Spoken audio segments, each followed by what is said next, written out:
ସମସ୍ତଙ୍କ ପ୍ରିୟ ବାହା କୁକୁରର କାହାଣୀ। ଆସନ୍ତୁ ଶୁଣିବା ସମସ୍ତଙ୍କ ପ୍ରିୟ ବାହା କୁକୁର କାହାଣୀ। ଏକ ବିଶ୍ୱସ୍ତ କୁକୁରର କଥା। ଏକ ସମୟର କଥା, ଗାଁରେ ଜଗୁ ନାମକ ଜଣେ କୃଷକ ରହୁଥିଲେ।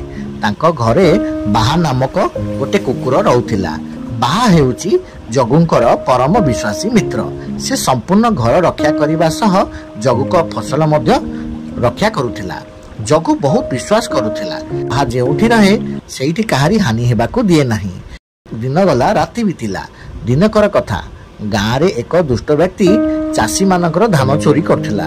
ସେ ଗୋଟେ ରାତିରେ ଜଗୁଙ୍କ କ୍ଷେତରେ ଲୁଚି ରହିଲା। ବାହା ସେଇଠି ଥିଲା। ବାହା ଏସବୁ ଜାଣିପାରିଲା। ବାହା ଏଇ ଶବ୍ଦ ଶୁଣି ତାକୁ ଧରିଲା ଏବଂ ତାକୁ ମାଡ଼ି ବସିଲା। ଜଗୁ ବାହାର ଶବ୍ଦ ଶୁଣି ଚୋରକୁ ଧରିବାର ସକ୍ଷମ ହେଲା। ସେଇ ଦିନଠାରୁ ବାହା ଗାଁ ଲୋକମାନଙ୍କ ପରମ ମିତ୍ର ହୋଇଗଲା। ଇଏ ଥିଲା ସମସ୍ତଙ୍କ ପ୍ରିୟ ବାହାର କାହାଣୀ।